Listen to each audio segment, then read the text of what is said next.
Hey guys, welcome back to another episode of the Web3 Quick Bites.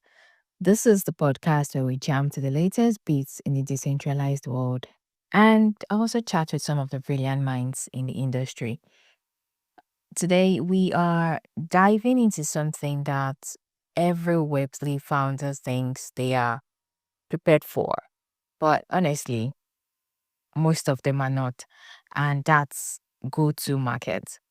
Now, I know it probably sounds like one of those boring buzzwords you throw into a pitch deck to make VCs nod their heads. But in Web3, getting your go to market strategy wrong is the fastest way to run out of money, lose your community's trust, and fade into irrelevance. See, I've seen it happen again and again. Brilliant founders with great tech, amazing one, in fact, strong teams, even some initial hype, and 6 months later, what you get are crickets. Why? Because their go to market wasn't just weak, it was the wrong playbook entirely. So today, I'm going to break down the three biggest reasons Web3 founders fail as go to market and also share some real world stories and, of course, how to fix it. Because the truth is, it's not about spending more, hiring big agencies, or running giveaways that pump numbers. It's about understanding how people adopt new technology and what Web3 specifically requires from you. So let's get right into it. So I will be breaking this down in parts. And I will start with the first part, which is the first mistake is copying Web2 playbooks. All right.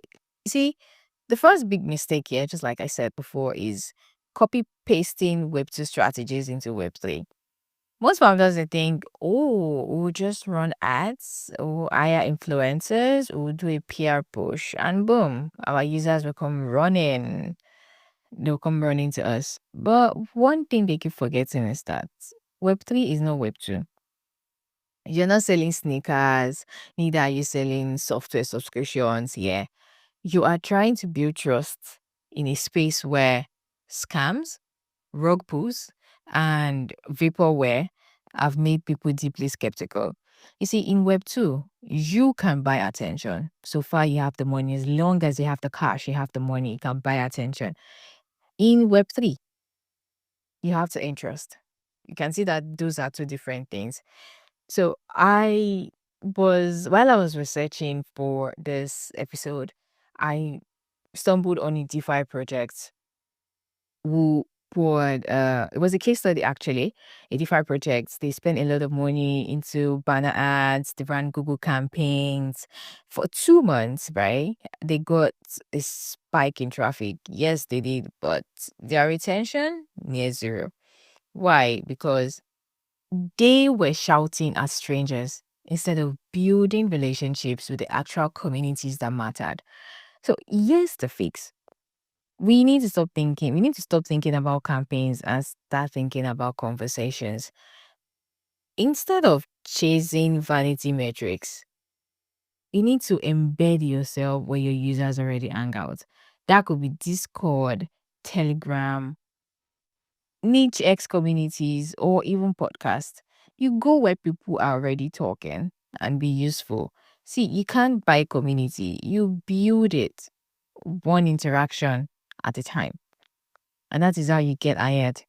That is just it. It's nothing spectacular, it's nothing over the top.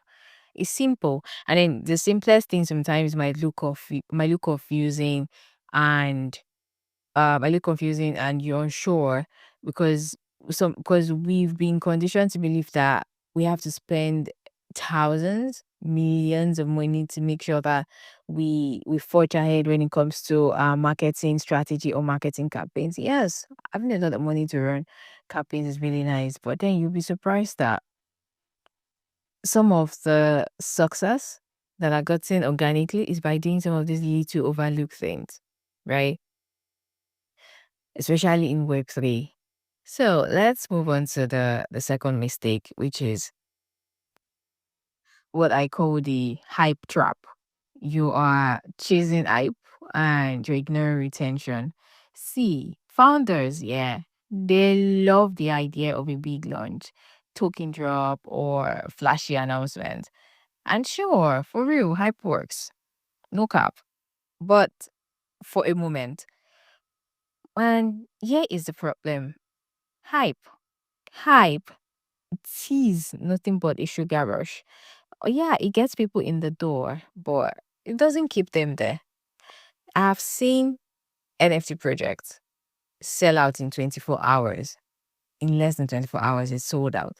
And then 6 months later, when you go back to check their community, either on Discord or Telegram, it's a ghost town. And then you ask yourself why. It's because they never built retention loops. They focused on the pump and not the long term value. And the irony of this is retention is actually cheaper and more powerful than hype. If you get 100 true believers to stick, they'll bring 1,000 more over time. That's how movements are built.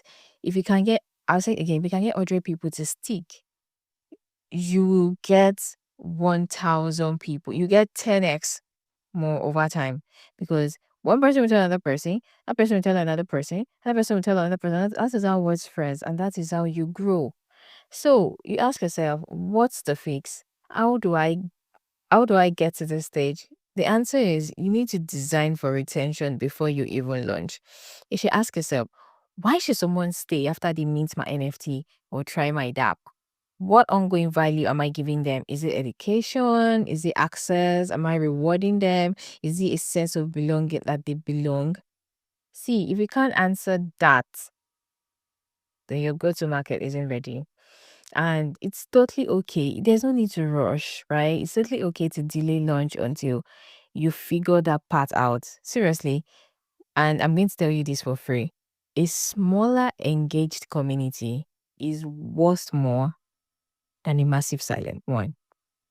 I'll let that sink in while I move on to the third mistake, which is one I feel super strongly about, right? Which is that founders they forget to tell a story.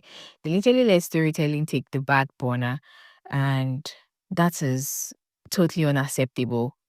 Yeah, see, Web3 is complicated. The tech, the jargon, the tokenomics, it's overwhelming for most people. And when founders talk about their product, they make it even more confusing. I have sat through pitch decks where I still do not understand why the project mattered. And here's the thing, people don't buy tech, they buy stories. I'll say that again. People don't buy tech, they buy stories. Ethereum wasn't just a decentralized computer, right? Ethereum was the idea of building a world without middlemen. Bitcoin wasn't a peer to peer cash. Bitcoin was basically freedom from centralized control. Those were the stories they told us. Those were the stories they told you. Those were the stories that have stuck with us. Right? Imagine Ethereum coming out and saying, oh, yeah, why decentralized computer? But instead, they sold the story of, oh, we're building a world without middlemen.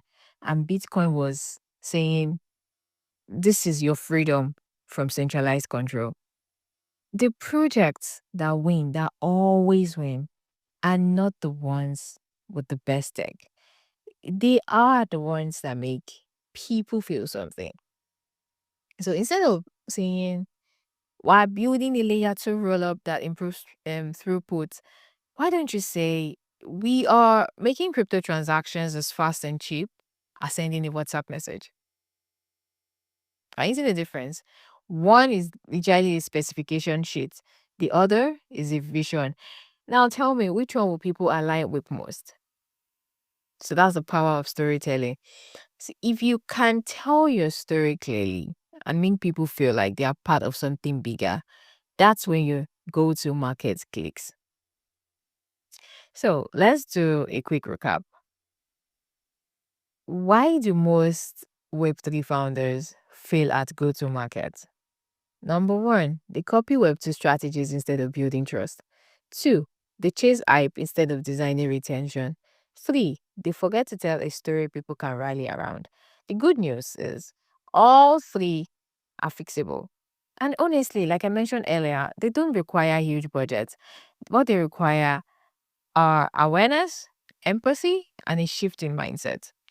If you are a founder listening to this, I want you to ask yourself those questions. Am I embedded in the community I want to serve? Do I know why people will stay after lunch? Can I tell my story in one simple human sentence? If not, that is where to start. That is actually where to start.